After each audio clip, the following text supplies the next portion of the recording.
More of the WVU Coaches Show. It's the final segment of the WVU Coaches Show. Anjelica Trinone here with the head coach of the Mountaineers, Randy Mazey. Coach, just a week ago we were sitting in this same spot talking about your team heading to Kansas, and you said you didn't want to go in with too much confidence. It could be a trap weekend for you. Flash forward, here we are, ka-ching, and you dropped the series but able to win the first game. The Bats exploded, 21 runs on 23 hits. Let's first talk about that first game. Not only were you able to get some hits against really good arms, but all-around great performance in terms of pitching and defense for you as well. Yeah, I mean, went down there and won that first game like that. We thought the rest of the weekend was going to go pretty well, but I don't think we got overconfident. We knew how good those guys were going into it, and they threw their best pitcher in the middle game of the series. We knew that too. So once we won that game, everybody played great. We had so many guys that had great games. We knew it was going to be a dogfight the next 2 days, and that's exactly what it was. And you had said going into that that they had snapped an 11-game losing streak just one game before they had played you. You said they were hitting very well, they had good pitchers, and it was just a matter of time before they put it all together. Would you say the next 2 games is when Kansas put it all together? You know, they're not much different than we were early on. They play a ton of games on the road, and they've played a ton of games in cold weather. And I keep saying how our pitchers have been better since the weather warmed up. Well, so have theirs, you know, and they have some really good ones. I think I picked them to finish 3rd or 4th in the league in the preseason because I knew how good they had a chance of being. So we didn't back off at all. We didn't play bad. They just played pretty well. Kyle Gray played pretty well for you this past weekend. It just seems we're talking about him week in and week out because he's doing so much for you guys, you know, not even at the plate, just on the other sides as well. He had home runs in that game. Now he's got a career-long 22-game hit streak, the longest for a Mountaineer since 2009, which, of course, when you look at him, no shocker that it would be Kyle Gray there, but for his first 2 seasons, only had 3 home runs. Now he's up to 13. How have you seen him evolve from the time that he first got here to being as reliable as he is at the plate for you? Boy, we need a whole new show to describe this kid. You know, what he's done on the field's been incredible. He's done it through hard work and being out here and just loving the game. What he's done off the field is incredible. He's done that through a great attitude and great support all around him. He's got a great family. They were here watching him the last couple weekends to see how great he's playing. It's just a great story all around. When you have guys like that, does maybe those stories and him seeing the success, do you see that trickling down to the other players that he's able to influence? You know, it really should. You know, I tell these guys all the time the best way to be good at something is to watch somebody who's really good at something and do what they're doing. So he's just done it with attitude and effort. You know, that's all he's done. If everybody would jump on board and just do what he's doing, they'd probably have the same results he's having. At the end of the weekend there against Kansas, Isaiah Kearns, a career-best 9 strikeouts for him. He is one of just many two-way guys that you have here on this team. How have those types of players contributed to your success?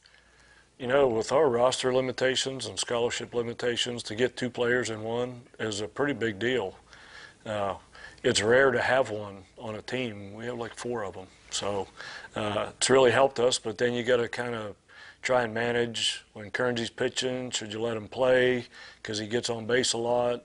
Is it going to tire him out? It was hot down there. You know, there's a lot more that goes into it. Same way with Zarb. You know, it seems like Zarb pitches better when he has a good day offensively. So different guys are different. You just got to manage them all differently. Yeah, and with those guys, we see them being successful, you know, not only at one position, they're just as successful as any positions that you ask them to go out there and play. So where you are right now in Big 12 play, 7-11, that comes in 7th this week in the conference standings, but you still are on the heels of TCU and Baylor, which ironically are your next 2 opponents here. So with the Big 12 tournament coming up just 2 weeks away, at this point in the season, what do you and your veteran guys, what do you tell your team to help keep the confidence up, keep the encouragement going as you're here toward the end?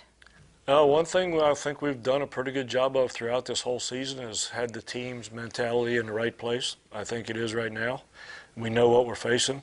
If you're going to catch people, you want to play people who are right in front of you. So we've got an opportunity with 2 good weekends coming up to make our way up the standings a little bit and show well in that tournament. So I kind of like where we're at right now. We're going to need some guys to pitch pretty well the next couple weekends, but they have been pitching better, so I don't see any reason why that shouldn't happen. And your first opportunity comes over the weekend when you head to Fort Worth to face the Horned Frogs.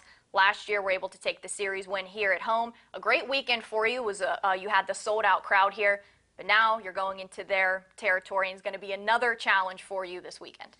Yeah, they're playing great.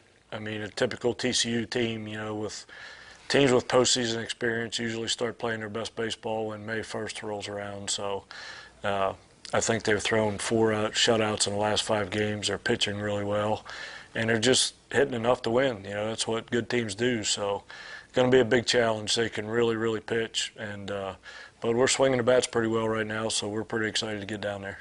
Now, before we let you go, you had just said you liked where your team is at. Here, with only 2 weeks left in the regular season, do you feel your team is playing to its potential?